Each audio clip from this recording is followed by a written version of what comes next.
আমার ব্যক্তিগত জীবন নিয়ে কেউ প্রশ্ন করুক, একদম পছন্দ করি না আমি। ধন্যবাদ। বলেই মঞ্চ থেকে নেমে দাঁড়ালো। বিচারক ঘোষণা করলেন পরের এপিসোডে রিদানদের মধ্যে সাফা, রিদান, হিয়া, আশিক যাবে। খিন্তির কিছুটা মন খারাপ হলেও সাফাকে হাস্যোজ্জ্বল মুখে উইশ করলো। সাফাও পরম মমতায় গালে হাত রাখলো। খিন্তির মন খুশিতে ভরে গেল। না পাওয়াটা আরেকটা প্রাপ্তিতে ঢেকে গেল। পরের রাউন্ড শুরু হলো। এখন সবাই বেশি আগ্রহী হয়ে উঠেছে। একে একে সবার পারফরমেন্স দেখার পর এলো রিদানের পালা। আগের বারের মতো এইবারও রিদান ফাটিয়ে দিয়েছে। এরপর এলো সাফার পালা। সবাই সাফার পারফরমেন্স দেখার জন্য আগ্রহ নিয়ে বসে আছে। সাফার মুখটা অন্ধকার হয়ে আছে, মনে হচ্ছে অসুস্থ। এলোমেলো পায়ে সাফা এগিয়ে এলো। হাত কাঁপছে সাফার। শক্ত হাতে মাইকটা ধরে সুর তুলল। সে তুমি কেন এত অচেনা হলে, সেই আমি কেন তোমাকে দুঃখ নিলে,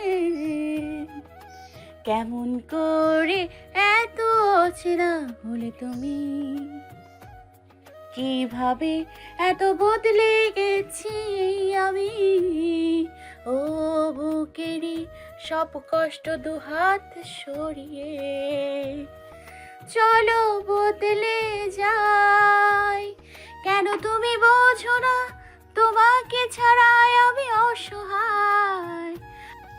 গান শেষ হতেই মঞ্চ থেকে চলে আসতে নিবে মনে হলো সাফার পুরো দুনিয়াটা ঘুরছে।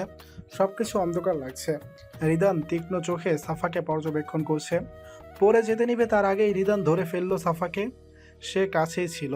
কোলে তুলে নিয়ে হাঁটা ধরলো ওয়েটিং রুমের দিকে। চোখে মুখে ভয়, কাছের কাউকে হারানোর ভয়। নায়ান নিজেও বিচারকের আসন থেকে উঠে পিছু নিল। রাইসা তো কেঁদেই দিয়েছে। পরশ দৌড়ে গিয়ে রাইসাকে ধরে এগিয়ে গেল। তার মনে হচ্ছে প্রাণটাই সাথে নেই। পাবলিক প্লেসে নিজেকে যথেষ্ট স্বাভাবিক রাখছে, কিন্তু আর পারছে না।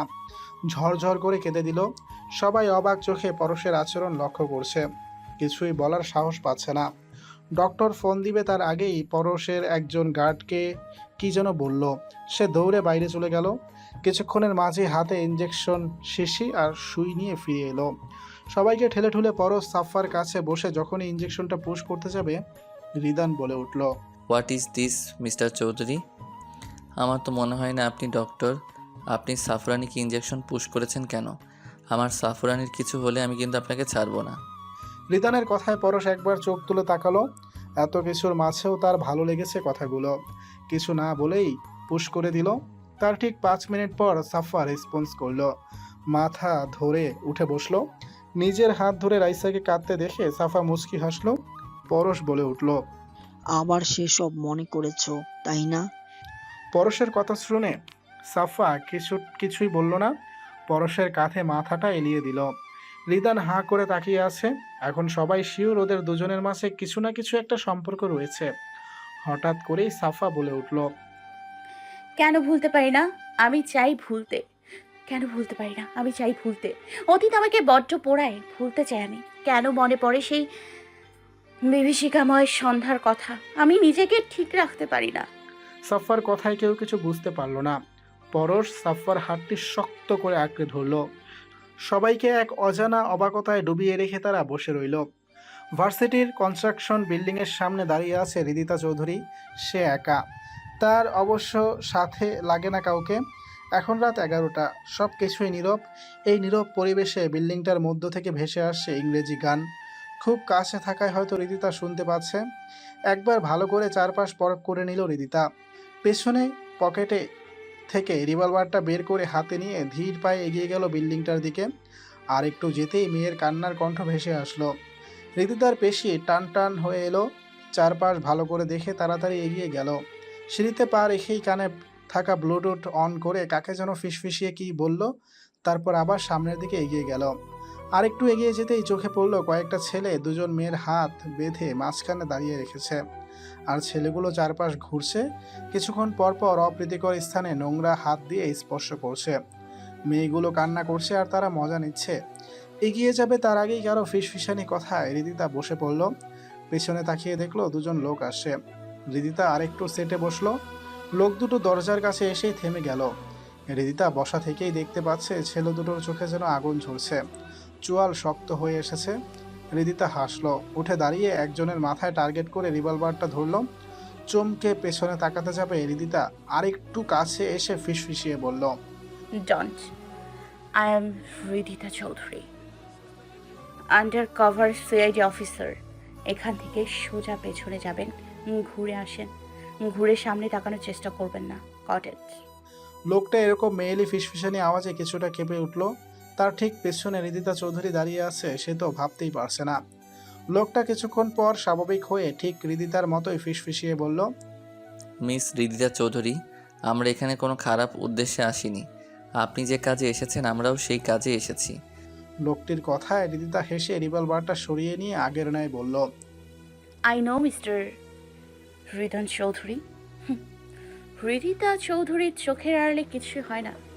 রিদান সাগর চমকে পেছনে তাকালো, মুখ ঢাকা তবুও চিনল কেমনে ভেবে পাচ্ছে না রিদান।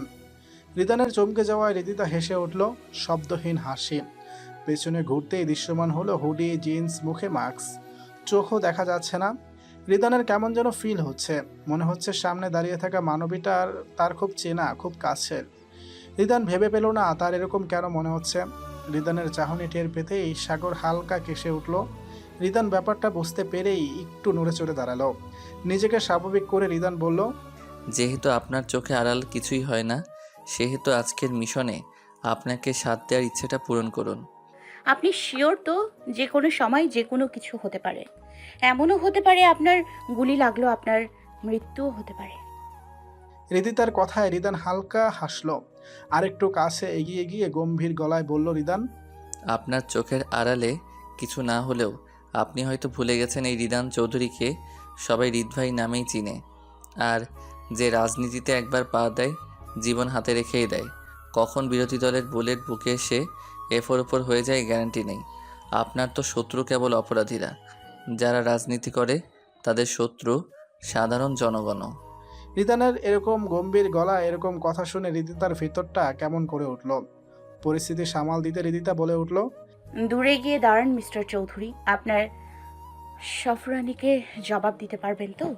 হৃদিতার কথায় রিদান ভোরকে তাড়াতাড়ি সরে গেল। হৃদিতা জোরে হাসতে গিয়েও হাসলো না, দেখা যাবে তীরে এসে তরি ডুবে যাবে। আমার সাফরানির চোখের দিকে তাকিয়ে কথা বলতে অনুতাপ হবে, এরকম কাজ রিদান চৌধুরীর দ্বারা হবে না আশা করি। সাফরানি তো তার হৃদরাজের হৃদয়ে বসবাস করে। হালকা মাদকতা মেশানো রিদানের কথায় হৃদিতা কিছু একটা খুঁজে পেল। সাফার জন্য অপরিসীম ভালোবাসা। কেন জানি হৃদিতার চোখ ভিজে উঠতে চাইল, পাত্তা দিল না। বেশি কথা হচ্ছে যখন বুঝতে পারলো, তখন হৃদিতা রিদান সাগরকে উদ্দেশ্য করে বলল, আপনাদের দায়িত্ব সাধারণ জনগণকে নিরাপত্তা দেয়া, আর আমাদের দায়িত্ব আপনাদের সহ সাধারণ জনগণকে নিরাপত্তা দেয়া। আশা করি আমি কি বোঝাতে চেয়েছি বুঝতে পেরেছেন। হৃদন হৃদন চৌধুরী এতটা বুদ্ধিহীন নয়। বলেই সামনের দিকে হাঁটা ধরলো। রিদান নিজেও নিজের পকেট থেকে রিভলভার বের করলো। লাইসেন্স করা আছে। হৃদিতার পিছু নিতে থাকলো। হৃদিতা ব্লুটুথ কানেক্ট করে একের পর এক ইনস্ট্রাকশন দিয়ে যাচ্ছে, বাকিরা সেভাবেই করছে। ছেলেগুলো এখনো মদ খেয়ে মাতলামো করছে। হৃদিতা আগেই এই রুমে না গিয়ে পাশের রুমগুলো চেক করে নিল। শুধু একটা রুমে একজন শুয়ে আছে, দেখেই বোঝা যাচ্ছে মাতাল হয়ে শুয়ে আছে। রিদান আস্তে করে দরজাটা বাইরে থেকে লাগিয়ে দিল। লোকটা টেরও পেল না। তারপর তিনজন সরাসরি ছেলেগুলোর কাছে চলে গেল। হঠাৎ এরকম তিনজনকে রুমে দেখে সবগুলো ছেলে থেমে গেল। একজন গান অফ করে দিয়ে দাঁড়িয়ে রইল বোকার মতো, আর দুইজন নেশায় ঢুলছে। কারো মুখেই কোনো কথা নেই। এত রাতে এখানে কেউ আসতে পারে ভাবতেই পারেনি তারা। মেয়ে দুটোর চোখ বাঁচার তাগিদে চকচক করছে। হৃদিতা আরেকটু সামনে এগিয়ে গেল। এখনো এক মেয়ের কাঁধে একজন হাত দিয়ে আছে। হৃদিতা খপ করে হাতটা পেঁচিয়ে ধরল। ছেলেটি মৃদু চিৎকার করে উঠতে হৃদিতা আরো জোরে চাপ দিল। ছেলেটি এবার ঘর কাঁপানো চিৎকার করে উঠল। আর ছেলেগুলো খানিকটা ভয় পেল, যার দরুন দুপা পিছিয়ে গেল।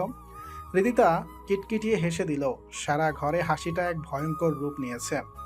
রিদান সাগর জীবনে ফার্স্ট হৃদিতাকে সামনাসামনি দেখল, সাথে তার ভয়াবহতা। হাসি থামিয়ে হৃদিতা গম্ভীর কণ্ঠে বলে উঠল, হৃদিতা চৌধুরী এসছে, বরণ করবি না? হৃদিতা নামটা শুনেই দুই মাতালের নেশা একদম কেটে গেল। দৌড়ে বের হতে যাবে, রিদান সাগর দুইজনকেই ধরে ফেলল। তখন হৃদিতা এবার আরেকটু জোরে হেসে দিল। হাসিটা কিরকম রিদান ধরতে পেল না, শুধু চেয়ে রইল হুডির আড়ালে থাকা মুখশ্রীর দিকে। আচ্ছা বলতো, কালকে যদি সকাল 7টার নিউজে তোদের নিউজ বের হয় কেমন হবে? ধর্ষণের উদ্দেশ্যে দুজন মেয়ে কিডন্যাপ হয়। মেয়ে দুটোকে বাঁচাতে হৃদিতা চৌধুরী মিশনে যায়। অপরাধী পাল্টা আক্রমণ করতেই নিজেদের সেফটির জন্য হৃদিতা চৌধুরীর এনকাউন্টারের ঘোষণা দেয়। তারপর তারপর শেষ। হৃদিতার কথায় লোকগুলো ভয়ে কাঁপছে। আজকেই যে ওদের শেষ রাত বোঝা হয়ে গেছে ইতিমধ্যেই। রিদান সাগর হৃদিতা চৌধুরীর মিশন সম্পর্কে জানে, তাই খুব একটা অবাক হচ্ছে না। কিছুক্ষণের মধ্যেই কয়েকজন রুমে প্রবেশ করলো। হৃদিতা আরও কিছু বলতে চাচ্ছিল, ভুল সময়ে এন্ট্রি নেওয়ার কারণে চোখ মুখে কিছুটা রাগ প্রকাশ পেতেই ওরা পিছু ঘুরে চলে যাওয়া ধরতেই হৃদিতা বলে উঠল, চাঁদ মুখখানা যেহেতু দেখিয়েই ফেলেছেন, একা চলে যাচ্ছেন কেন? এদের নিয়ে যান, আর যে মুখ না খুলবে তার মুখেই 3টা বুলেট ঢুকিয়ে দিই। বুলেট ঢুকাতে গিয়ে আপনাদের হাত কাঁপলে হাতের আশা ছেড়ে দেবেন। গট ইট, গো। কেউ কোনো শব্দ বের করার সাহস পেল না। ছেলেগুলোকে নিয়ে চলে গেল। ওরা যেতেই হৃদিতা কিছু না বলেই ঘুরে একটা মেয়ের গালে সশব্দে থাপ্পড় বসালো। সাথে থাকা মেয়েটি আঁতকে উঠল। রিদান সাগরও খানিকটা চমকে গেছে। চর খাওয়া মেয়েটি এখনো বোকার মতো চেয়ে আছে। হঠাৎ মারলো কেন বুঝতে পারছে না। হৃদিতা পাশের মেয়েটির হাত যত্ন করে খুললো, যা দেখে 3জন অবাক হয়ে তাকিয়ে আছে। মেয়েটিকে একটা চেয়ারে বসিয়ে দিয়ে চোখের পানি মুছিয়ে দিল। তারপর আবার অপর মেয়েটির দিকে ঘুরে দাঁতে দাঁত চেপে বলল, কোথায় গিয়েছিলেন?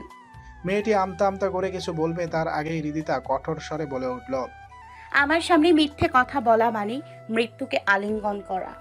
মেয়েটি এবার চুপসে গেল। মিনমিন কণ্ঠে বলল, ক্লাবে। ঘরে 16 বছরের যুবতী বোন রেখে এসছেন ক্লাবে। 12,000 টাকার বেতনের চাকরি করে সংসার চালানো কতটা কঠিন জানেন? পরিবারের বড় মেয়ে হিসেবে যেখানে পরিবারের দায়িত্বটা আপনার নেওয়ার কথা, সেখানে বাবার টাকা দিয়ে ফ্যাশন করতে এসছেন, নাচতে এসছেন। লজ্জা করে না আপনার? আজ আমি না আসলে কি হতো জানেন? খুবলে খুবলে খেতো আপনাকে। বুঝতে পারছেন মানেটা? আমার তো আপনাকে এক্ষুনি গুলি করে মেরে ফেলতে ইচ্ছা করছে। হৃদিতার রাগ চরম পর্যায়ে। রাগ কন্ট্রোল করলো। বসে থাকা মেয়েটি অনবরত কাঁপছে। হৃদিতা গিয়ে মেয়েটিকে জড়িয়ে ধরল। রিদান সাগরের মুখ হা হয়ে গেছে। হৃদিতা আদুরের স্বরে বলল, কাঁদে না লক্ষ্মীটি, কিচ্ছু হয়নি, সব ঠিক আছে। স্বাভাবিক হও এখন। আর হ্যাঁ, সন্ধ্যায় টিউশনি করতে হবে না। শুধু সন্ধ্যায় না, আর টিউশনি করতে হবে না। এই কার্ড এই কার্ড ঠিক রাখো। ঠিকানায় পৌঁছে আমার নামটা বলবে। Job confirm. আপনিও নিন। এবার বড় মেয়ের দায়িত্বটা পালন করবেন আশা করি। মেয়েটি মাথা নিচু করেছিল। হৃদিতার কথায় কৃতজ্ঞতার সহিত ছলছল চোখে তাকিয়ে কার্ডটি হাতে নিল। এবার থেকে সে বাড়ির সবার হাল ধরবে, আর কষ্ট পেতে দিবে না কাউকে। রিদান ওদের আরো অবাক করে দিয়ে হৃদিতা বলল, মিস্টার চৌধুরী, আপনার সাফুরানির অনি দেখে নিয়ে যাবেন। সাফুরানির উনি মানে? রিদানের সরল প্রশ্নে হৃদিতা মুচকি হাসলো। তারপর বলল, ও অবনী মানে আপনার সাফুরানির অনি, যাকে আপনার সাফুরানি খুব ভালোবাসে, আর সেও সাফা বলতে পাগল। হৃদিতার এত এত ইনফরমেশনে আর অবাক হতে পারল না। বুঝেই গেছে তারা কার সামনে দাঁড়িয়ে আছে। হৃদিতা কিছুক্ষণ থেমে দরজার দিকে হাঁটা ধরল। হঠাৎ সাগরের সামনে এসে দাঁড়িয়ে বলল, পরশ নাসিন চৌধুরী বোনকে ভালো রাখার দায়িত্ব যখন নিয়েছেন, ঠিকভাবে পালন করিয়েন, না হলে হৃদিতা চৌধুরীর বুলেট আপনার বুকটা ঝাঁঝরা করতেও দুবার ভাববে না। হৃদিতা চৌধুরী তার পার্সোনাল ইস্যুগুলো আরও স্ট্রিক্টলি হ্যান্ডেল করে। বলেই গটগট করে হেঁটে চলে গেল। ঘরের মধ্যে 4জন মানুষকে বিস্মিত রেখে যখন সবকিছু বোধগম্য হলো, সাগর মাথা চুলকে হালকা হাসল। রিদান ওদের দুজনকে নিয়ে বেরিয়ে পড়ল দায়িত্ব পালন করতে। ধোয়া ওঠানো গরম কফি নিয়ে সাফা সকালের স্নিগ্ধ বাতাস উপভোগ করছে। তার সম্পূর্ণ ভাবনা জুড়ে রয়েছে রিদান। রিদানের সাথে কাটানোর সময় খুনসুটিগুলো মনে করছে আর মুচকি মুচকি হাসছে। মজার কথাগুলো মনে হতেই কখনো হালকা শব্দ করে হেসে উঠছে। ভালো লাগছে রিদানকে নিয়ে ভাবতে। সকালে ঘুম থেকে উঠেই নিজেকে কেমন যেন ফ্রেশ মনে হচ্ছিল সাফার। আজকে 11টা থেকে প্রোগ্রাম, এখনো বেশ খানিকটা সময় আছে।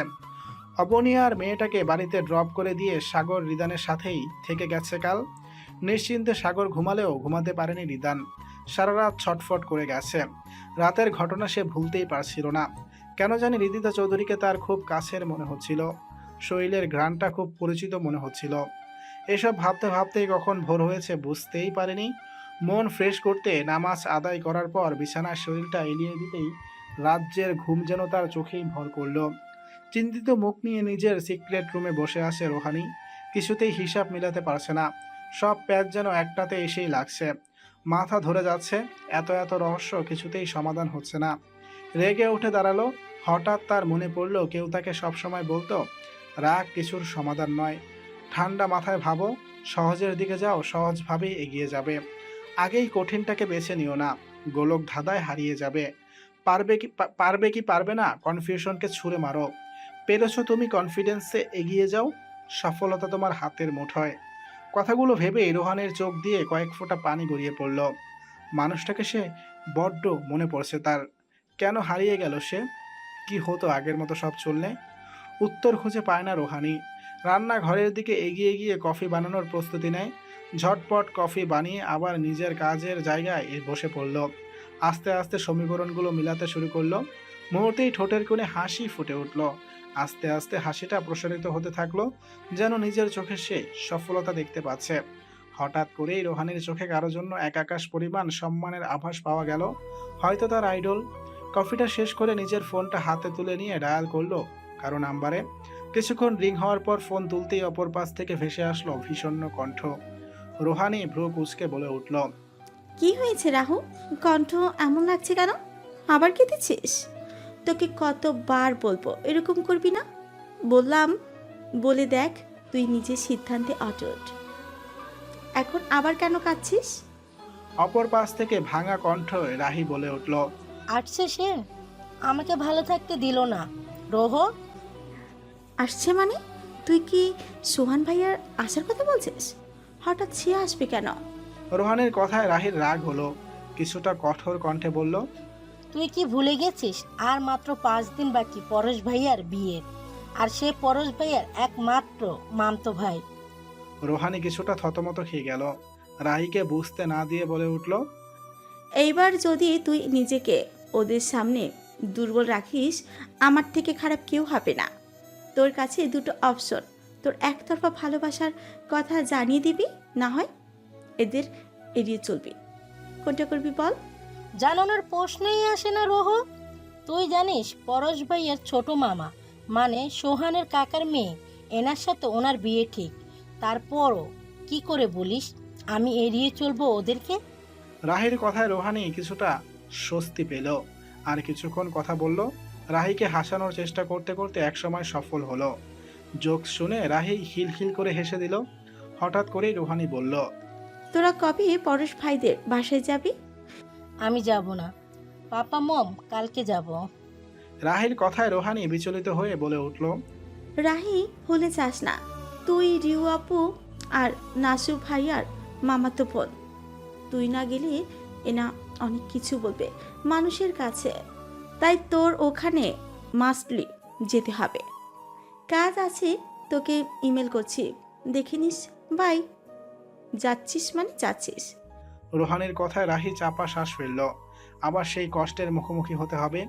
একতরফা ভালোবাসা কতটা কষ্টে যে বাসে সেই বুঝতে পারে। রাহি ভাবতে থাকে। কিশোরী মনে কখন সোহান এসে দাগ কেটে গেল বুঝতেই পারেনি রাহি। নতুন নতুন প্রেমে পড়ে যখন আকাশে ডানা মেলে উড়ছিল আর একের পর এক স্বপ্ন বুনছিল ভালোবাসার মানুষটাকে নিয়ে, তখন একটা কথাই সেই স্বপ্নকে খান খান করে ফেলতে যথেষ্ট ছিল। আগে থেকেই সোহান আর অ্যানার বিয়ে ঠিক ছিল। কিশোরী মনে পাওয়া কষ্টটা রাহি নিতে পারছিল না। তখন বন্ধুত্ব নামক কয়েকটি হাত এসে বাড়িয়ে দেয়। সব কষ্ট ভুলে নতুন করে পড়াশোনায় মনোনিবেশ করে। কিন্তু ভালোবাসা কি ভোলা যায়? আগের ন্যায়ই রয়ে গেছে। আবার সেই হলরুমে উপস্থিত সবাই। প্রথম রাউন্ড থেকে দ্বিতীয় রাউন্ডের দর্শক বেশি। হবেই না কেন? প্রতিযোগিতা চরমে পৌঁছে গেছে। কেউ কারো থেকে কম না। তবুও সবার ধারণা রিদান সাফার দিকেই। যে যার আসনে বসে আছে। আজ রিদান প্রথম রাউন্ডের মতো ভুল করেনি। আগেই সাফার সাথে কথা বলে নিয়েছে। অনেকক্ষণ দুজন একসাথে থেকেছে। প্রথম পারফর্ম শুরু হবে, কিন্তু সবাই নায়ান চৌধুরীর গান শুনতে যাচ্ছে। সবার সামনে নায়ান কিছু বলতেও পারছে না। সে কিছুতেই চায় না তার প্রফেশনাল লাইফে পার্সোনাল লাইফ ইন্টারফেয়ার করুক। ইচ্ছে না থাকা সত্ত্বেও উঠে দাঁড়ালো। সবাই একসাথে নায়ান নায়ান বলে চিৎকার করে উঠল। মঞ্চে দাঁড়িয়ে মাইক হাতে নিয়ে নায়ান এক পলক সাফার চোখের দিকে তাকালো। এই চোখ দুটো তাকে তার প্রেয়সীর কথা খুব করে মনে করিয়ে দেয়।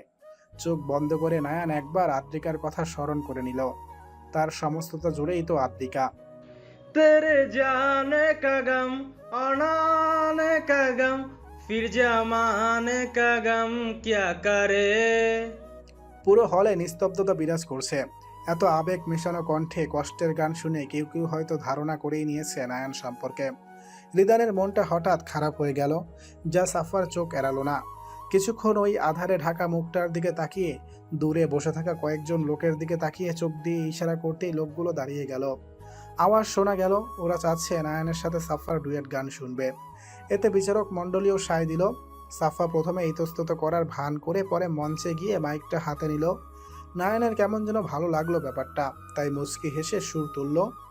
সুর তোলার আগেই কারো কথায় নায়ান থেমে গেল। হিয়া বলছে সেও গান গাইবে। নায়ান বিরক্ত হলো, কিছু বলবে তার আগেই সাফা গম্ভীর কণ্ঠে বলল, আপনি গান গাইবেন সেটি নিজস্ব আপনার ব্যাপার।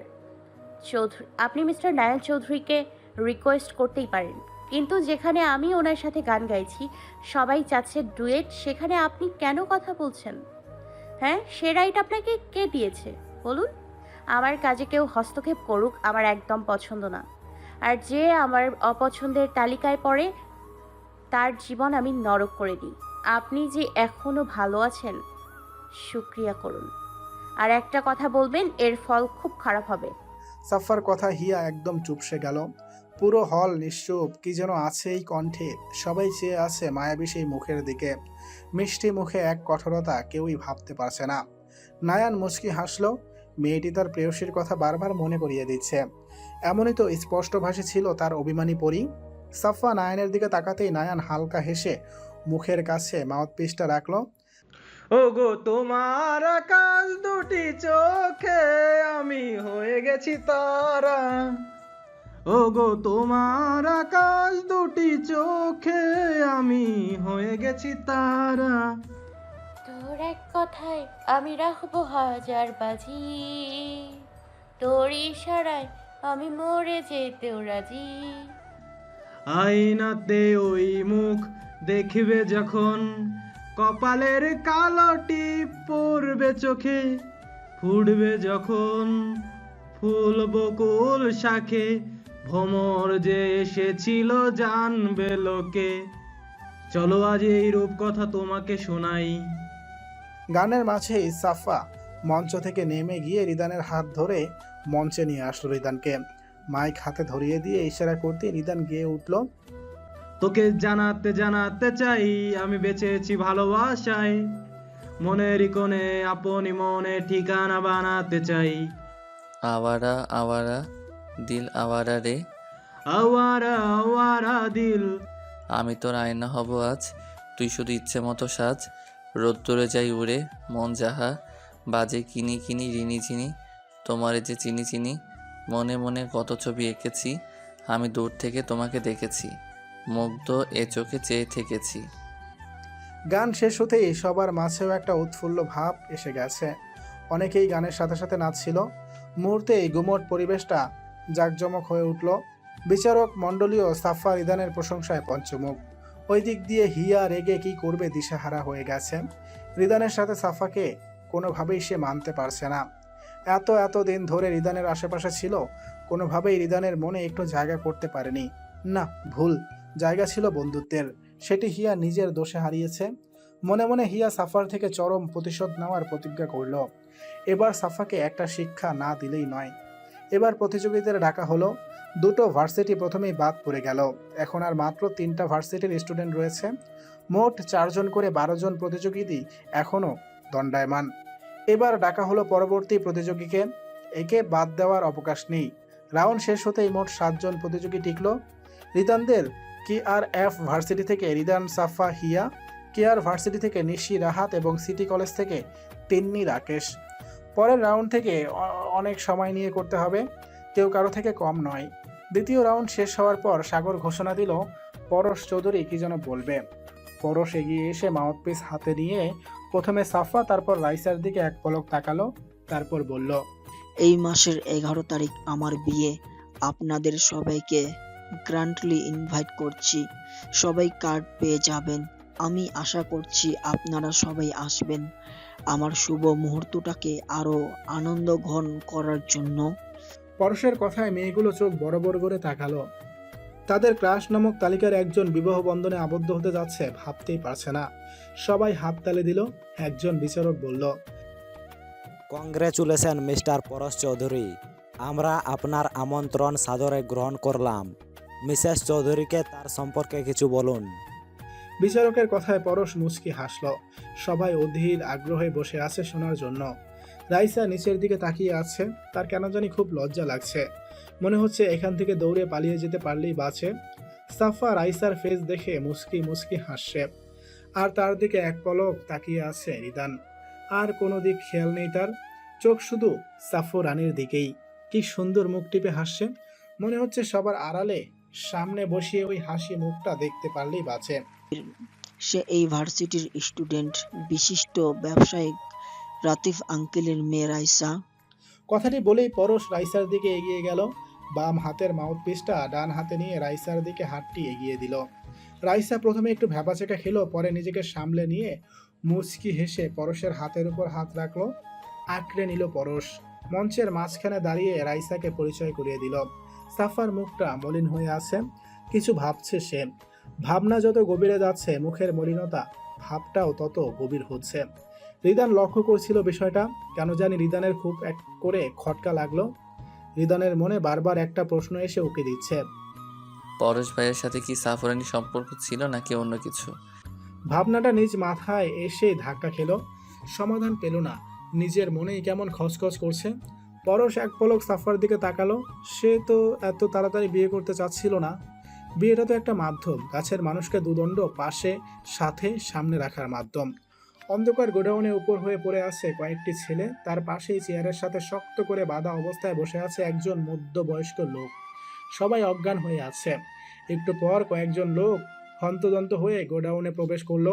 দুজনের হাতে বালতি ভর্তি পানি। ইশারা করতেই সব পানি অজ্ঞান হয়ে থাকা লোকদের উপর ফেলে দিল। লোকগুলো কেঁপে উঠল। শরীর যেন জ্বলে যাচ্ছে। জ্বলবে না কেন?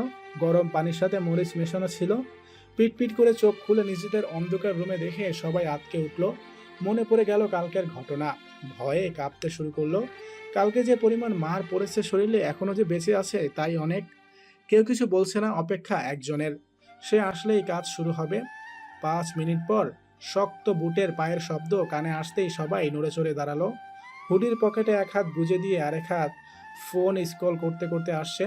হাঁটার ভাঁজে দাম্ভিকতা ফুটে উঠছে দারুণভাবে। যে কেউ তার এই দাম্ভিকতার প্রেমে পড়তে বাধ্য। রিদিতা চৌধুরী এসেছে। সেদিনের ছেলেগুলোকে এখানে বন্দি করে রাখা হয়েছে। মধ্যবয়স্ক লোকটি শুধু রিদিতা চৌধুরীকেই সব বলবে, তাছাড়া কাউকে না। তাই আজ আসা এখানে রিদিতার। রিদিতা এসে চেয়ারে বসে পড়ল। বয়স্ক লোকটাকে কিছুক্ষণ তীক্ষ্ণ চোখে পরখ করে নিল। ইতিমধ্যে ইঞ্জেকশনের প্রভাবে তার জ্ঞান ফিরে পেয়েছে। সামনে হুডি পরা কাউকে বসে থাকতে দেখেও চমকালো না সে। কালকে তাদের সাথে যা হয়েছে তারা বুঝে নিয়েছে তাদের আর মুক্তি নেই। রিদিতা সরাসরি বলল, ফার্স্ট টু লাস্ট ডিটেলস বলবেন। শুরু করুন। লোকটি বলা শুরু করলো, আমরা নারী ও শিশু পাচার আর ড্রাগসের ব্যবসা করি। আমাদের লিড দিত জারিফ স্যার। তার উপরের লেভেলে ছিল তার বাবা SM জাফর স্যার। শুনেছি তার উপরেও একজন আছে। 11 তারিখ সব মেয়ে আর বাচ্চাদের ডিলারের হাতে তুলে দেওয়া হবে। 1 বছর ধরে যতগুলো মেয়ে আর বাচ্চা কালেক্ট করা হয়েছে 11 তারিখ সব ডেলিভারি হবে। KRF ভার্সিটির পাশেই যেন ঘন জঙ্গলটা রয়েছে, তার একেবারে শেষে পুরাতন একটা বিল্ডিংয়ে রয়েছে, সেখানেই সব ডিল করা হয়। লোকটির চোখ মুখেই প্রকাশ পাচ্ছে লোকটি সত্য কথা বলছে। রিদিতা তার লোকদের ইশারা করে চলে এলো সেখানে। প্ল্যান করতে হবে জোরালোভাবে। গাড়িতে উঠে রিদিতা একজনকে ফোন দিল। রিং হতেই সাথে সাথে ফোনটা পিক হলো। ফোন ধরতেই অপর পাশ থেকে চেঁচানোর শব্দ ভেসে আসলো। বরজাত মাইয়া, শয়তানি পেতনি ভূতনি নিষ্ঠুর, বাসি তরকারি, তোর মাথায় পচা গোবর ঢেলে দিব। ফোন দিয়েছিস কেন? আমরা তোর কে হই? কেউ হই না যে ফোন দিতে হবে। রিদিতা শব্দ করে হেসে উঠল। রিদিতার হাসির শব্দে অপর পাশের লোকটি চুপ হয়ে গেল। কান থেকে ফোন নামিয়ে রিদিতা আরেকজনকে জয়েন করলো ফোনে। সেও ফোন ধরে কিছুক্ষণ চেঁচামেচি করে নিল। ওদের মনের সব রাগ মিটে গেলে রিদিতা বলল, এবার থাম তোরা। রাহু কাজ কত দূর? কথাটি শুনে রাহি আরো রেগে গেল, চিৎকার দিয়ে বলে উঠল, তোমার তো খালি কাজ আর কাজ, কাজ ছাড়া একবারও আমাদের খোঁজ নিস? আমরা যে তোর জন্য কত অপেক্ষা করি, তোর খেয়াল থাকে? রিদিতা মুচকি হাসলো। সে জানে এরা দুজন তাকে কতটা ভালোবাসে, আর সেও যে তাদের কলেজের ভিতর রাখে। হঠাৎ করে রিদিতা বলল, সে আসবে বলে কান্নার কি আছে? যাকে ভালোবাসি তাকে কিভাবে নিজের করতে হয় সেটা কি তোকে শেখাতে হবে? স্বার্থের জন্য মানুষ, সেটা কি তোকে শেখাতে হবে? স্বার্থের জন্য মানুষ কি না করে। আর যেখানে তুই দেখতেই পাচ্ছিস মানুষটা তার কাছে ভালো থাকবে না, সেখানে এইভাবে হাত গুটিয়ে বসে থাকার কোনো মানেই হয় না রাহু। রিদিতার কথায় রাহি চমকে উঠল, আর রোহানি হো হো করে হেসে দিল। ভুলে গিয়েছিল তারা কার সাথে কথা বলছে। রাহির এক্সপ্রেশন বুঝতে পেরে রিদিতা বলল, যেখানে হৃদিতা চৌধুরী তার লাইফের সাথে যুক্ত থাকা একটা পেন্সিলেরও হিসেব রাখে, সেখানে তার কলিজার খোঁজ রাখবে না ভাবা বোকামি হয় না? হয়েছে মা, চুপ থাক, ভুল হয়েছে, মাপ চাই। আমি তো রেগে বলেছি। কতদিন তোর সাথে দেখা হয় না রিদু। রাহির কথায় রিদিতা চাপা দীর্ঘশ্বাস ফেলে রোহানিকে বলল, রুহু কাজ এগিয়ে যা। আর রাহু, আজ তো যাচ্ছিস, ওদের ওইখানে ভালো করে সবটা খেয়াল রাখিস। দুজন বিচক্ষণ জার্নালিস্টদের তাদের কাজ সম্পর্কে বোঝাতে হবে না আশা করি। ওকে ওকে, আমি সব দিক খেয়াল রাখবো। কবে দেখা হবে সেটা বল। রোহানির কথায় রিদিতা শব্দ করে হাসলো। অপর পাশ থেকে ওরাও বুঝে গেল দেখা হওয়ার দিন চলে এসেছে। হাসি থামিয়ে রিদিতা বলল, 11 তারিখ ধমাক্কা হবে দুদিক দিয়ে। দেখা তো তোর দুদিন আগেই হবে। চলে আসবো তোদের সামনে, নো টেনশন। আর কথা না বাড়িয়ে ফোন কেটে দিল। ওরা আর কিছুক্ষণ কথা বলে যে যার কাজে লেগে পড়লো। দেখে দেখে 2টা রাউন্ড শেষ। আজ ফাইনাল রাউন্ড। 7 জন প্রতিযোগী। এত লোক এসেছে, বসার জায়গা পাচ্ছে না। শেষ সবাইকে একটু বাইরে অপেক্ষা করতে বলে পাশের রুমে অ্যাটাচ করা দেওয়াল ভেঙে 3 গুণ জায়গা করা হয়েছে। অনায়াসে বসতে পারবে সবাই। কেআরএফ ভার্সিটির এমন সমাদরে সবাই খুব খুশি। প্রোগ্রাম শুরু করার আগে বিচারক মণ্ডলী বেশ কিছুক্ষণ গোপন বৈঠক করে নিয়েছেন। আজকে চ্যাম্পিয়ন নির্বাচন করতে খুব টাফ হবে। সবাই ভালো মানের, তাই নিজেদের মধ্যে একটা প্ল্যান করে নিয়েছে। শুরু হলো প্রোগ্রাম। কেআরএফ ভার্সিটি থেকে 3 জন, তাই তাদের মধ্যে একজন বাদ যাবে। ছেলেদের মধ্যে যেহেতু রিদান একাই, সেহেতু বাদ যাবে হিয়া, সাফার মধ্যে কেউ। ওদের দুজনকে মঞ্চে ডাকা হলো। 2 জনকে গান গাইতে হবে ভিন্ন ধাঁচের। একজন বিচারক বললেন, তোমাদের 2 জনের মধ্যে যেহেতু একজন পরের রাউন্ডে যাবে, সেহেতু 2 জনের প্রোগ্রামের মধ্যে একটু টুইস্ট থাকতে হবে। তোমাদের মন মতোই পারফর্ম করবে, কিন্তু সেটি ভিন্ন ধাঁচের হতে হবে। যারটা ভালো হবে সেই ফাইনালে যাচ্ছ। বিচারকের কথায় হিয়া কিছুটা বিচলিত হলো। কি করবে ভেবে পাচ্ছে না, তাই ঠিক করলো একটি হিন্দি রোমান্টিক গান গাইবে। আবার পরে ভাবলো ভিন্ন যেহেতু বলেছে হিন্দি পপ গাইবে, পপ সে ভালো পারে, তাই ভেবেই নিল সে জিতবে। তাই বিচারকের মন খুশি করতে সেই আগে এগিয়ে গিয়ে একটি পপ গান ধরলো। অনেক সুন্দর হয়েছে, কিন্তু ভিন্নতা খুঁজে পায়নি। তাই সাফার পারফর্ম দেখার আশায় রইল বিচারক মণ্ডলী। কিছুটা ভিন্নতা যদি পায়। সাফাকে ডাকতেই সাফা প্রথমে মিউজিশিয়ানদের কাছে গেল। একটা কাগজে কিছু লিখে সম্মানের সহিত হেডের কাছে দিল। হেড হেসে মাথা নাড়ালো, সাফাও হাসলো। এরা একটু ভালোবাসা পেলে অপর পাশের মানুষটার জন্য অনেক কিছু করতে পারে। আমি পারিনি তোমাকে আপন করে রাখতে, আমি পারিনি তোমাকে আবার আমার করে রাখতে। তুমি বোঝনি, আমি বলিনি, তুমি স্বপ্নতে কেন আসনি, আমার অভিমান তোমাকে নিয়ে সব গেছি। সাফা গান গাইতে আছে। বিচারক মণ্ডলী স্পিচলেস, কি বলবে ভাষায় খুঁজে পাচ্ছে না। সাফাকে থামাতেও বলতে পারছে না। শেষমেশ এক মেয়ে বিচারক তার আসন থেকে এসে সাফাকে জড়িয়ে ধরল। সাফা থেমে গেল, সাথে মিউজিক টোনও। সবাই একসাথে এত জোরে চিৎকার করছে, কি দৃশ্য! সবাই অবাক চোখে দেখছে সাফাকে। হিয়া নিজেও বুঝে গেছে সে আবুলের মতো কাজ করেছে। সে যে হেরেও গেছে তাও বুঝতে পারছে। ফাইনালে যাবে সাফা। রিদান দৌড়ে এসে সাফাকে নিয়ে ঘুরতে লাগলো খুশিতে। সে একান্তই নিজের পাশে সাফাকে চাইছিল। বিশ্বাস ছিল সাফাই জিতবে। এখন প্রতিযোগী 6 জন, টিম 3টে, 3 ভার্সিটি থেকে। প্রথমে সিটি কলেজ থেকে তিন্নি রাকেশ আসলো। তাদের ডুয়েট গানটি ভালো হলেও দুজনের মাঝখানে ছোট্ট ভুল করে বসে। তিন্নি হলো সেই মেয়ে যে প্রথমে সাফাকে ব্যঙ্গ করেছিল। এরপর এলো কেআর ভার্সিটি থেকে নিশি, রাহাত। ওদেরটা দারুণ হয়েছে। এরপর পালা রিদান, সাফার। ওরা গাইবে এমন সময় নায়ান বলে উঠল, রবীন্দ্রসঙ্গীত গাইতে পারবে? Just look. নায়ানের কথার প্রতি উত্তরে সাফা বলল, কতটা কনফিডেন্স সেই কণ্ঠে। রিদানের দিকে এক পলক তাকালো। রিদান তার দিকেই তাকিয়ে আছে। সাগর গিয়ে মিউজিশিয়ানদের গানের কথা বলতেই তারা মুচকি হাসলো। সাফাকে যত দেখছে তারা অবাক হচ্ছে। সব গানগুলোই ইউনিক। সাফার কেন জানি পেছনে বসে থাকা পরশ চৌধুরীর দিকে এক পলক তাকানোর ইচ্ছে হলো। সাফা সব সময় নিজের ইচ্ছাকেই প্রাধান্য দেয় বেশি, তাই পেছনে ঘুরে দেখে নিল। পরশ তার দিকেই তাকিয়ে আছে। সাফা তাড়াতাড়ি চোখ ফিরিয়ে নিল। রিদানের হাতটি শক্ত করে ধরে সুর তুলল, সেই দিন দুজনে দুলেছিল বনে, ফুলো ডোরে বাঁধা ছিল না। যেতে যেতে পথে পূর্ণিমা রাতে চাঁদ উঠেছিল গগনে, চাঁদ উঠেছিল গগনে। যেতে যেতে পথে পূর্ণিমা রাতে চাঁদ উঠেছিল গগনে। ইস, কি মধুর সুর দুজনের, যেন দুজন দুজনকে অনুভব করে গাইছে। কি সুন্দর মানিয়েছে দুজনকে। সবার পারফর্ম শেষ, এবার বিচারকের পারফর্ম শুরু। 3 বিচারক একসাথে মিলে গণনা করছে। প্রায় 10 মিনিট পর বিচারকগণ উপস্থাপকের হাতে ফলাফল তুলে দিল। সাগর আগেই দেখল না 3 প্রতিযোগী টিম দাঁড়িয়ে আছে মঞ্চে। 2 টিমের প্রতিযোগীদের মুখ দেখে বোঝা যাচ্ছে তারা খুব টেনশনে রয়েছে। অথচ রিদান, সাফা দুজন আড্ডা দিচ্ছে। রিদান কি যেন বলছে, সাফা খিলখিল করে হাসছে। মনে হচ্ছে এর আগে অমন কথা সে শুনেনি। সবাই বাকরুদ্ধ দুজনের এমন গাছাড়া ভাব দেখে। অথচ কোনো হেলদোল নেই দুজনের। সাগর আগেই ফলাফল না দেখে কেআর ভার্সিটির প্রতিযোগীদের জিজ্ঞেস করল, কি মনে হচ্ছে আপনাদের? চ্যাম্পিয়ন লিস্টে আপনাদের নাম নাকি অন্যদের? সাগরের কথায় রাহাত, নিশি কিছুটা বিব্রত হলো। নিশি বলল, সঠিক বলতে পারছি না। আমি বুঝতেই পারছি না কি হবে, বাট যা হবে ভালোই হবে। যার প্রতিভা সবচেয়ে বেশি সেই ডিজার্ভ করে, আর এতে আমরা নারাজ নই, খুশি। সবাই হাততালি দিল। নিশির মনোভাব সবার ভালো লাগলো।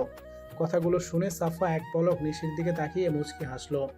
ভালো লেগেছে তার কথাগুলো। রাহাত নিশির হাত আঁকড়ে ধরল। দুজন যেখানে আসতে পেরেছে তাই অনেক। ভার্সিটিকে কত ঝামেলা হলো এই নিয়ে। এরপর সাগর গেল সিটি কলেজের তিন্নি রাকেশের কাছে। রাকেশ কিছু বলবে তার আগেই তিন্নি বলে উঠল, অত শত বলতে পারবো না, ঘোষণা দিলেই বোঝা যাবে। এমন কথায় সবাই মুখ বেঁকালো। রাকেশ রাগী চোখে তিন্নির দিকে তাকালেও তিন্নি পাত্তা দিল না।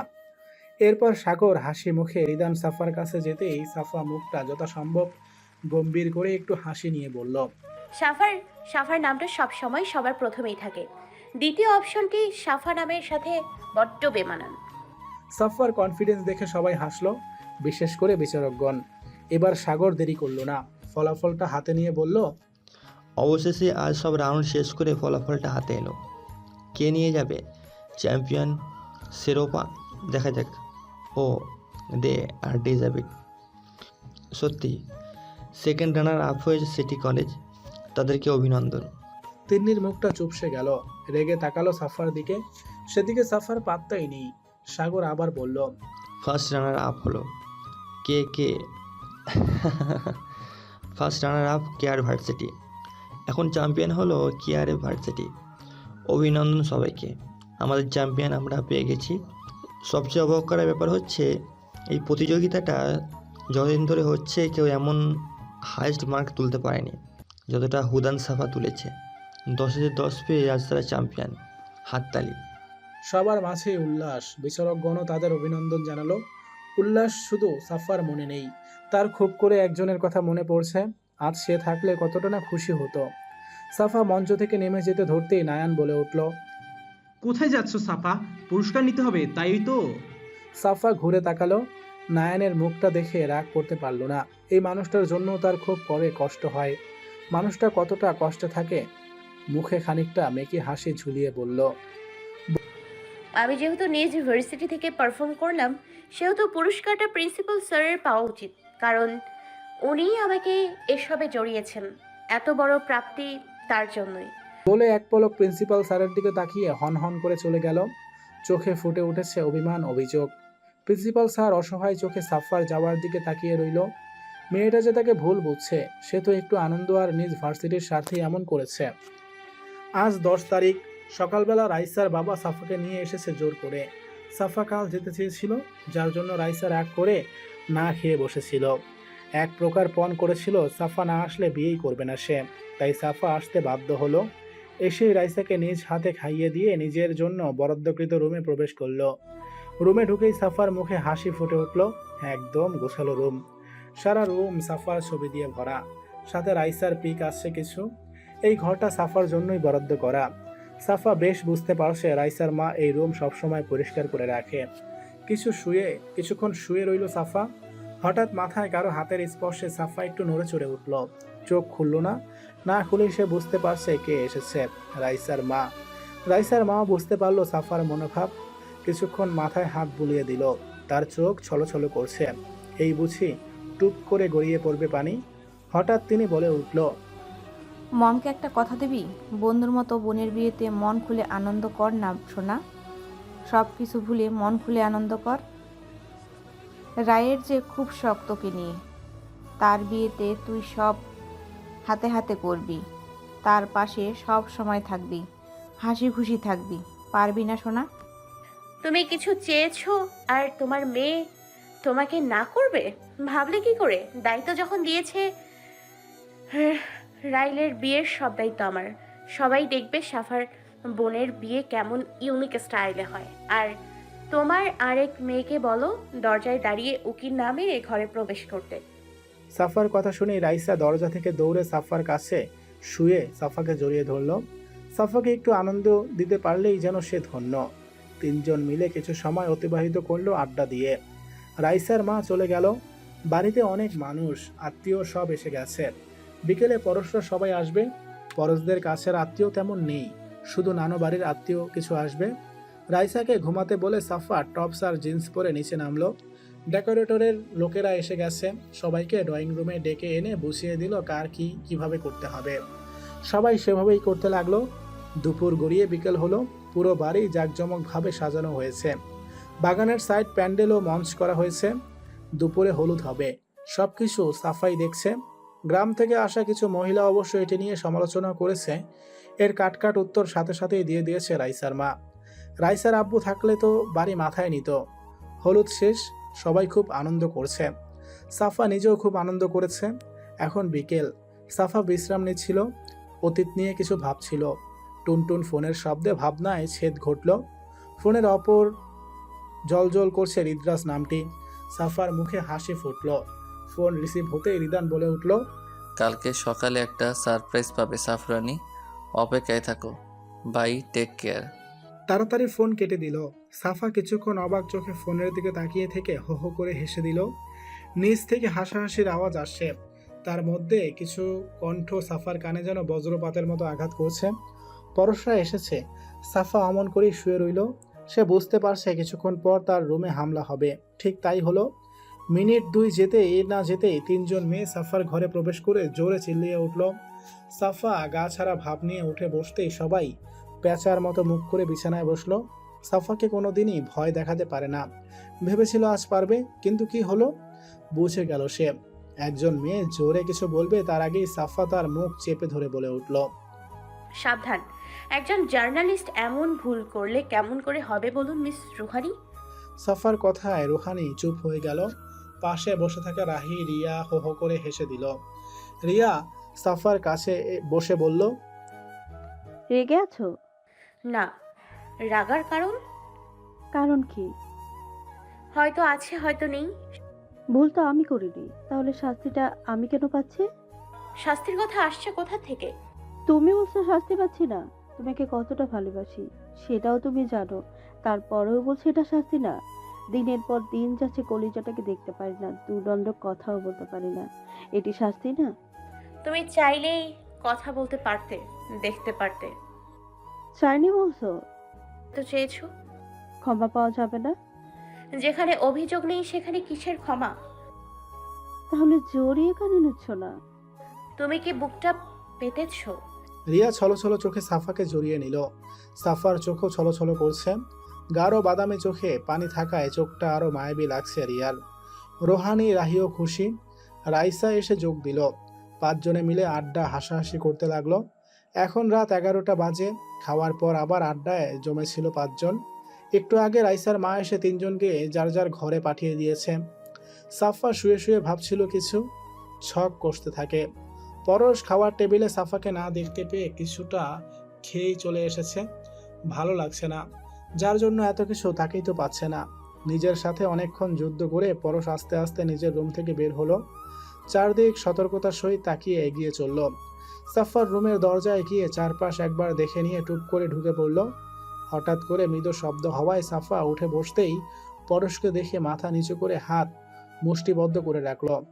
পরশ সাফাকে কোনো প্রকার সুযোগ দিল না, দৌড়ে গিয়ে জড়িয়ে ধরল। সাফা শক্ত রইল, কিছু বলছেও না, সরিয়েও দিচ্ছে না। পরশ একটু পর বলে উঠল, ক্ষমা করা যায় না, বলতো মানুষ মাত্রই করে। আমার কঠোরতা দেখলে, ভালোবাসাটা দেখলে না, তোমাদের দুজনকে হারানোর ভয় দেখলে না। সাপোর্ট তো আমিও করেছিলাম, এত বছর ভালোবাসলাম, হঠাৎ কিছু রুট কথায় এত এত ভালোবাসা মিথ্যে হয়ে গেল, যে জীবন থেকেই হারিয়ে গেলে। সাফা এবার নিজেকে শক্ত রাখতে পারল না, পরশকে জড়িয়ে ধরে হাউমাউ করে কেঁদে দিল। পরশ নিজেও কান্না করছে। এতদিনের অভিমান যেন এক নিমিষেই শেষ হয়ে গেল।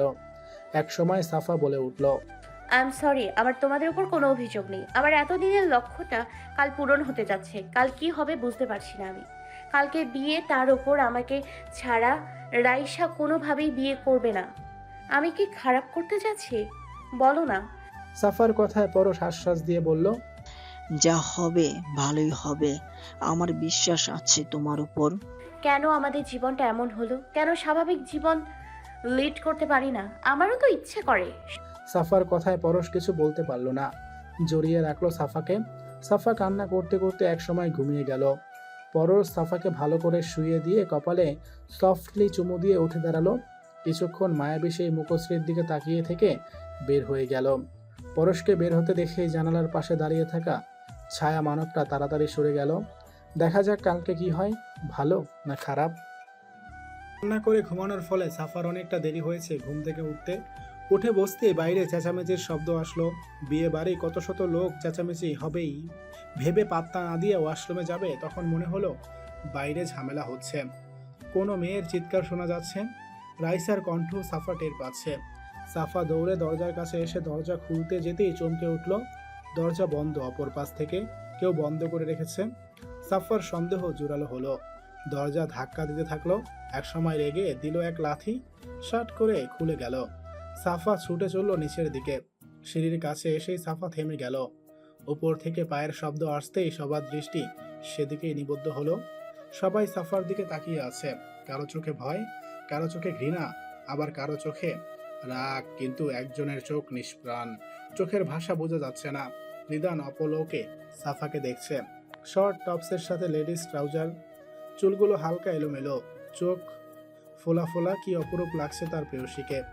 সাফা এত সকালে এই বাড়িতে রিদানদের দেখে অবাক হলো। পরে সারপ্রাইজের কথা মনে পড়তেই হালকা হাসলো। সিঁড়ি বেয়ে নিচে নামতেই একজনের কথা কানে এলো, কি মেয়ে দেখছো, এত বড় কাজ করেও নির্লজ্জের মতো সবার সামনে এসেছে। আমার মেয়ে থাকলে বালিশ চাপা দিয়ে মেরে ফেলতাম। সাফা কথাগুলো স্পষ্ট শুনলো। এক পলক মহিলাটির দিকে তাকিয়ে বলল, শুনেছি আপনার মেয়ে প্রতিদিন রাত 3টের দিকে বাড়ি ফিরে, তাও মাতাল হয়ে। তখন কি করেন? বালিশ চাপা দেওয়ার জন্য বালিশ খুঁজে পান না? মহিলাটি চুপসে গেল। অনেক মুখে সাফার কথায় হাসি ফুটে উঠল। সাফা যে কোনো পরিস্থিতিতে শান্ত থাকতে পারে, আবার যখন রেগে যায় তখন ধ্বংস ছাড়া কিছুই হয় না। সাফা পায়ের উপর পা তুলে সোফায় বসলো। রিদানের দিকে তাকিয়ে বলল, এই তোমার সারপ্রাইজ ছিল। আমার কিন্তু অনেক ভালো লেগেছে। আশাই করিনি এমন সারপ্রাইজ পাবো। রিদান শুধু সাফার দিকে তাকিয়ে আছে, কিছু বলছে না। সাফার খটকা লাগলো। সবার দিকে তাকালো একবার, সবাই ওর দিকে তাকিয়ে আছে। একটু দূরে মুখে ডেবিল হাসি নিয়ে হিয়াকে দাঁড়িয়ে থাকতে দেখে সাফা বুঝতে পারলো কিছু হয়েছে। রাহি রোহানের দিকে তাকাতেই ওরা মাথা নিচু করে নিল। সাফা কিছু বলবে তার আগে হিয়া বলে উঠল, এই তোর লজ্জা করে না? রাতে অত বড় একটা ঘটনা ঘটিয়ে এখানে সবার সামনে বসে আছিস? তোর মতো ছোট লোক মেয়েরা আর কিছু পারবে? বড়লোক ছেলেদের সাথে ঘেঁষাঘেঁষি করে টাকা হাতানোর ধান্দা খুঁজছিস? এতদিন রিদানের সাথে এমন করতে দেখলি রিদান টাকা দেয় না, এখন তুই বান্ধবীর বরের দিকে চোখ দিয়েছিস? ছি, লজ্জা করে না তোর? আর এই রাইসা, কি ছেলেকে বর করতে যাচ্ছিলি যেই ছেলের ক্যারেক্টার ভালো না? হবু বউয়ের বান্ধবীর ঘরে গভীর রাতে ঢুকে পড়ে, এর মানে বুঝিস? ছি ছি ছি ছি। রাগে সাফার হাত মুষ্টিবদ্ধ হয়ে গেছে, নীলাভ নীল চোখ জোড়া রক্তিম লালে পরিণত হয়েছে। এবার রাইসা এগিয়ে গিয়ে ওর মাকে বলল, হয়েছে শান্তি, এবার দরদ দেখানোর মূল্য পেয়েছো তো? আমি বলেছিলাম এমন মারমার্খা লোকেদের দাওয়াত দিও না, ঝামেলা ছাড়া আর কিছুই পারে না।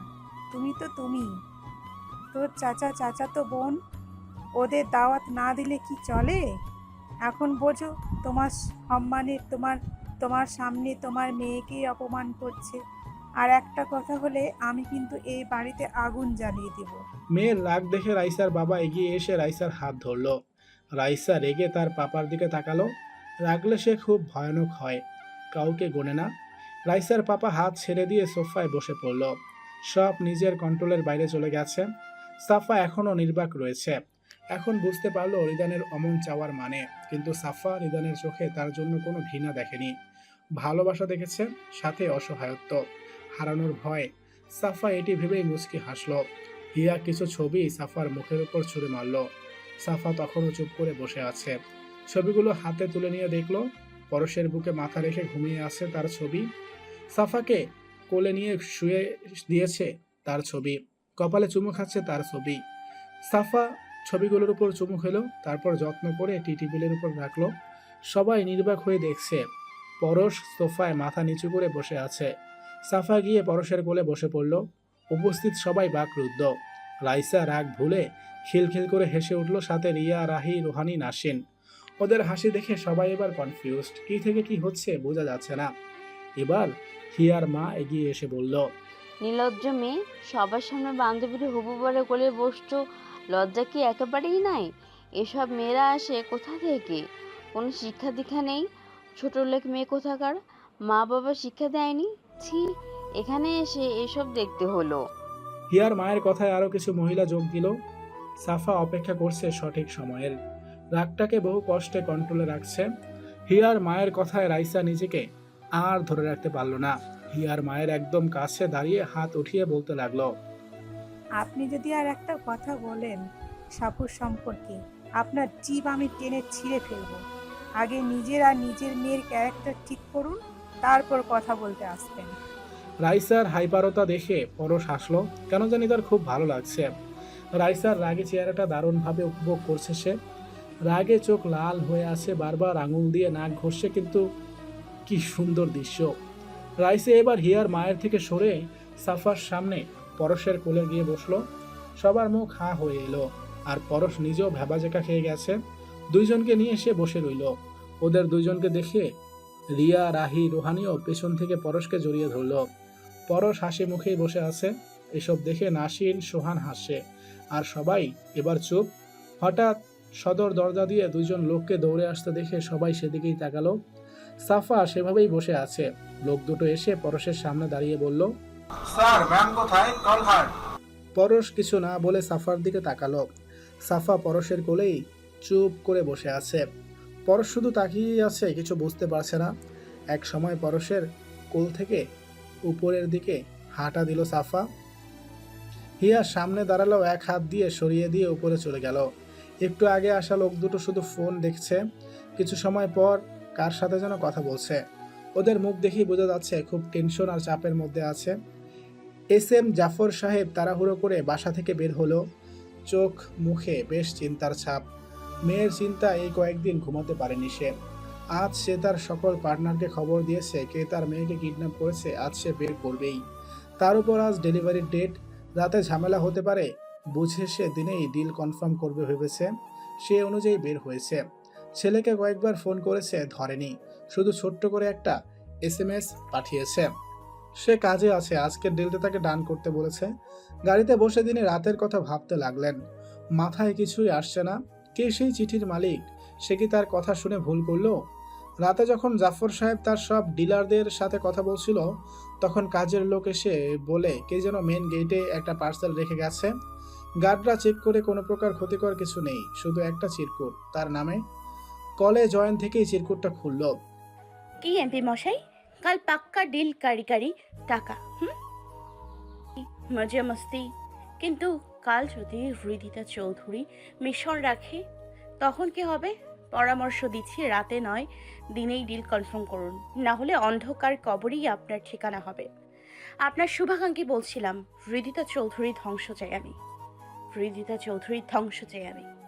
জাফর সাহেব কিছুক্ষণ অবাক হয়ে বসে থেকে পরামর্শ করে দিনেই সব ঠিক করে রাখে, সেই অনুযায়ী যাচ্ছে। প্রায় 5 মিনিট পর একজন নিচে আসলো। সাদা শার্ট, নীল প্যান্ট, চুলগুলো উপরে খোপা করে কাঠি দিয়ে বাঁধা, বেশ সুন্দর লাগছে। মুখে মাস্ক বিদ্যমান। প্যান্টের সাইডে রাখা রিভলভারের ডাটাটি দেখা যাচ্ছে।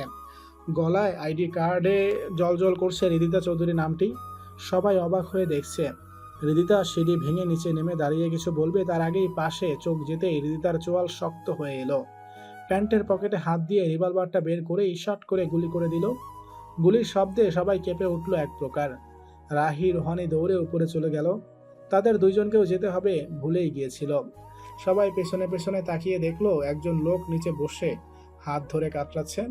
হৃদিতা হুঙ্কার দিয়ে উঠল, মেইন গেট বন্ধ করুন কুইকলি, একটা প্রাণীও যেন এখান থেকে বের না হতে পারে।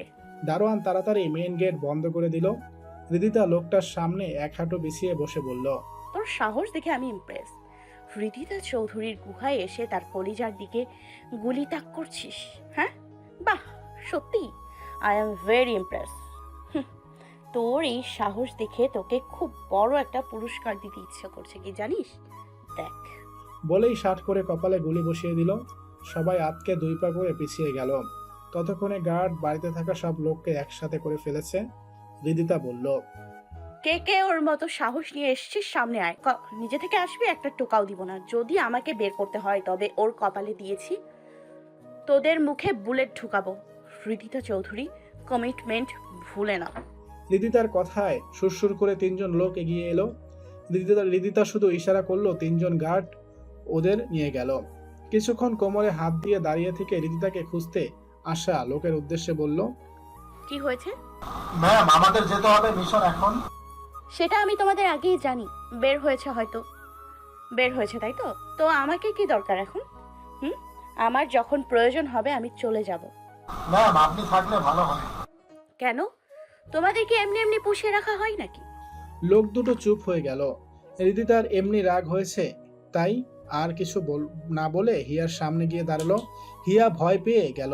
কত কত নিউজ দেখেছে এই হৃদিতা চৌধুরীকে নিয়ে, আর আজ হৃদিতা চৌধুরী তার সামনে ভাবতেই পারছে না। হৃদিতা মুচকি হেসে হিয়ার গালে ঠাস করে একটা চর বসিয়ে দিল। হিয়া ছিটকে নিচে পড়ে গেল। হিয়ার মা দৌড়ে এসে হিয়াকে তুলল। হিয়ার মা কিছু বলবে তার আগেই হৃদিতার চোখ রাঙানিতে থেমে গেল। হৃদিতা সোফায় গিয়ে পায়ের উপর পা তুলে বসলো। হিয়াকে এগিয়ে আসতে বলল। হিয়া ভয়ে এগিয়ে এলো। হৃদিতা জোরে হেসে দিল হিয়ার কাঁপুনি দেখে। এতক্ষণ সাফাকে নিয়ে কত কিছুই না বলছিল, অথচ হৃদিতা চৌধুরীর সামনে হাওয়ায় ফুস। হৃদিতা গম্ভীর কণ্ঠে বলল, এতক্ষণ সাফা আর ভাইয়াকে নিয়ে কি বলছিলে? হিয়া কিছু বলতে পারল না। রিদান নিজের আসন থেকে উঠে হৃদিতার সামনে দাঁড়ালো। রিদানকে দেখে হৃদিতা উঠে দাঁড়ালো। হৃদিতার চোখের দিকে তাকিয়ে আছে। এই চোখ তার প্রিয়শীল, ভুল হতেই পারে না। রিদান কাপা কাপা হাত বাড়িয়ে হৃদিতার মুখ ঢেকে দেওয়া মাস্কের দিকে বাড়ালো। হৃদিতা বসে পড়ল। রিদান নিজেও ওর পাশে বসে পড়ল।